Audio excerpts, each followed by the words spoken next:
finally here. I don't think we're supposed to be able to see this, but I just found the Apple car in the wild. This is the first time anybody's ever gotten a look at it, and it looks a lot like a plasma blue Aston Martin DBX 707. There it is. Or actually, wait a second.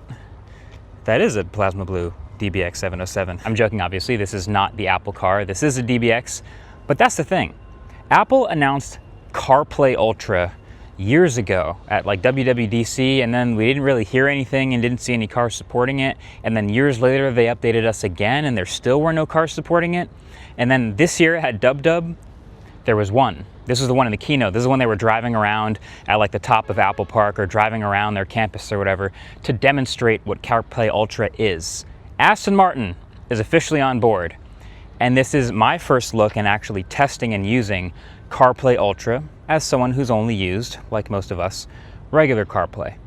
It's interesting. There's some stuff that's better. There's some stuff that's clever about it, and maybe some stuff that you might not like. So let's get in the car. I'm not actually reviewing the Aston Martin. I'm reviewing CarPlay Ultra today. Maybe leave a thumbs up below this video if you'd like to see me get this car back to just review the DBX.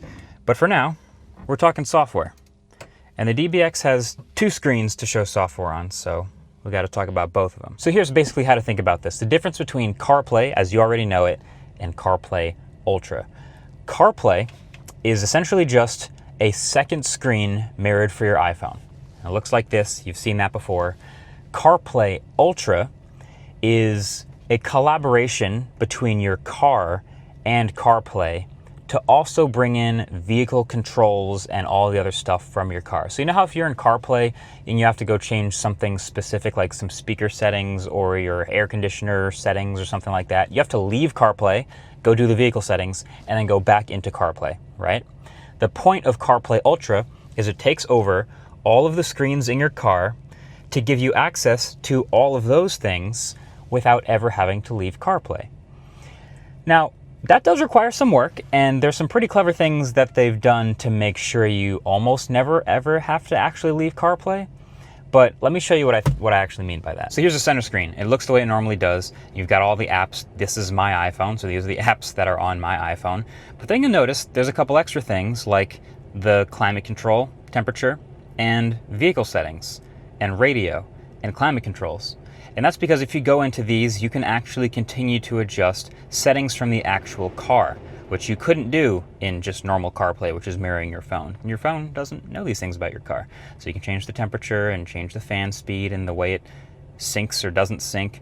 You can change radio. Go into the radio, listen to FM radio if you want, just by staying in CarPlay. And of course, vehicle settings. So there are things about the way you drive, different drive modes, how the exhaust sounds in GT mode versus Sport Plus. All this stuff is now inside CarPlay Ultra. But there's something really clever. This is all like nicely configured because Aston Martin and Apple have worked together to build this nice thing. But there are still a couple extra things that aren't built into CarPlay. And that's when they do this thing called punch-through UI. It's exactly what it sounds like. If I want to adjust this specific Bowers & Wilkins speaker settings inside the DBX, inside CarPlay, they haven't built the whole UI for that. So when I click into there, it literally just opens up a frame and punches through and shows the regular vehicle settings. So this is what you'd have if you didn't have CarPlay. Now I can change things like where the surround sound is focused, all seats or just the driver, stuff like that. And then when I exit out, it goes back to CarPlay. So if there are things that are not built specifically in this UI with Apple, like here's another version. If I go to reverse in this car, it's got to show me my reversing cameras. Well, that's also just a punch through of the feed to the reverse camera. And when I go back to drive, well, I'll X out and it goes back to CarPlay. So punch through UI is this clever way of making sure you can do everything in CarPlay. And if it's something super specific that they haven't built the UI for, you can still do it. Now there's also this screen up here. Wow, I forgot that I was in drive. So this is a screen that Apple CarPlay typically doesn't exist, which is the one right behind the steering wheel, but since it's a display, might as well. So Aston Martin has built these really nice looking UIs that I can actually quickly flip through that are designed to look like Aston Martin software, but that also have your, legibility and your fonts and your hints of Apple. And you can actually swipe up and down to change what shows in the center. So there's a bunch of different views, and I think some of these look kind of cool. This one actually looks kind of like an EV would. Like if I wanted to see my revs, I wouldn't pick this little line view. I'd probably go to a view with more of like a normal tachometer. There you go. That looks a little more Aston Martin to me. But then, yeah, you can always change the center, and these are really easy and quick to switch through. So your ADAS, your maps, all sorts of stuff like your music playing, if you have Spotify or Apple Maps, whatever it is, your PSI. It's getting all that information from the car and showing it in CarPlay, and this all works together.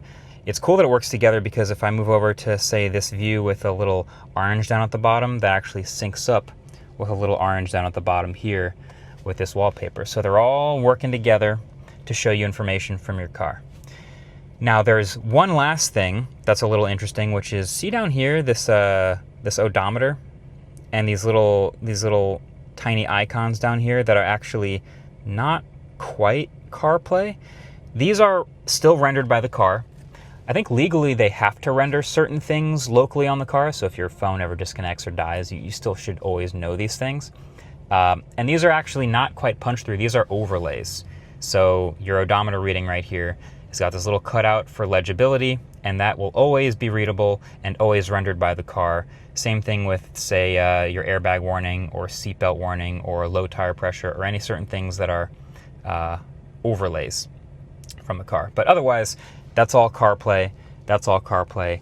It's all coming from the iPhone and collaborating with the car. Interestingly, CarPlay Ultra is wireless only, so there's no wired CarPlay Ultra. And it will work from an iPhone 12 or later and anything on iOS 18.5 or later. So those are the only requirements to getting this to work, other than, of course, owning an Aston Martin DBX. And so that's the experience. Basically, you get a lot more used to messing with vehicle controls, climate controls, without ever leaving CarPlay, and that's the main advantage, and having this fun little UI that you can quickly switch between, and maybe say you want to do big maps because you're in a new area you don't travel in too often. You can still see things about your car, like how much range you have left and your speed.